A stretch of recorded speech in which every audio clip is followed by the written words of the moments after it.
Welcome to the deep dive. Okay, we need to talk about something serious today.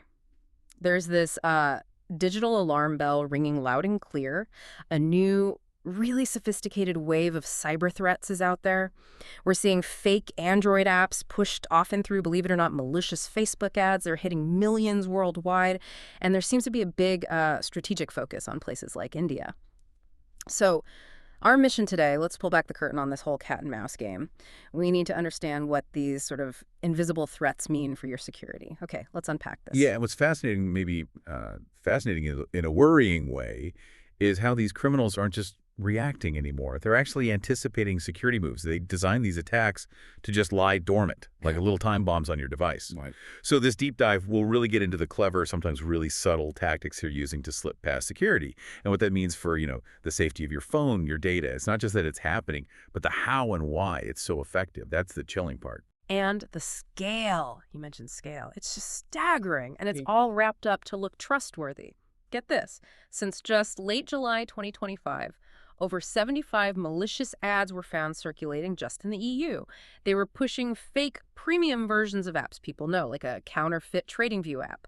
These aren't minor things. They are really carefully crafted traps aimed at complete device compromise. Exactly. And that pattern, that sophisticated deception, it's definitely not just an EU problem. If you look at India, for instance, the local adaptation is, well, frankly audacious. We've seen fraudulent apps popping up with names like PM Yojana 2025, fake RTO Challan apps too, even counterfeit versions of major bank apps like SBI and Axis Bank, looking incredibly real. Wow, like a digital gold rush, as you said, but with criminals doing the prospecting? Precisely. And these apps, they're delivering malware using a specific loader. It's known as RewardDropMiner. They're really exploiting the fast pace of digital adoption in these areas. They prey on the trust people have in big brands, government names, and maybe sometimes a relative unfamiliarity with just how advanced these digital threats can be. So people grant permissions for what looks like a legit service, but it's not. Okay, let's peel back another layer then, because you mentioned something really insidious earlier, these dropper apps. How are they slipping through? If Google Play Protect is meant to catch malware, what makes these droppers different? So sneaky. That's the core of their cleverness. It's where the future-proofing tactic comes in. Droppers are designed to look totally harmless at first glance. Often they do nothing malicious right after you install them, so they just sail past the initial security scans because, well, there's no bad code in the app at that point. Instead, after installation, that's when they quietly reach out. They fetch the dangerous code from external servers. And that code could be anything the Brockwell bankings. Trojan you mentioned. Nasty spyware, SMS stealers. They're playing chess here, thinking ahead. Yeah.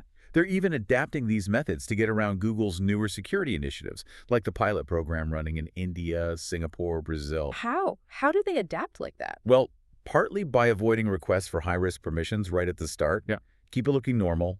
And crucially, they mimic routine app updates. So you might get a pop-up, looks like a standard update for an app you just installed. You click OK, approve it. And that's the moment. That's when the real malware payload gets downloaded, completely bypassing those initial checks. Right, because the check already happened. Exactly. Which, raises a really important question. If the safety mechanism relies on you not clicking install anyway, or approving what looks like a normal update, how do we actually get people to spot these almost invisible threats? Yeah, that's tricky. So let's connect the dots for everyone listening. What does this all mean for you, for your digital wallet? Why this laser focus on crypto apps, trading platforms, mobile banking? Is it just about the money? It's largely about the money, yes, and maximizing the payoff by hitting where the money is. But if we zoom out, look at the bigger picture. It's clear this isn't just a few random incidents. This is part of a much larger coordinated wave, what we call malvertising operations. And it's hitting both Android and Windows. And using Facebook ads just pours fuel on the fire. Well, absolutely. Using a trusted platform like Facebook amplifies the threat massively. Attackers can use Facebook's targeting to reach tens of thousands of users very, very quickly.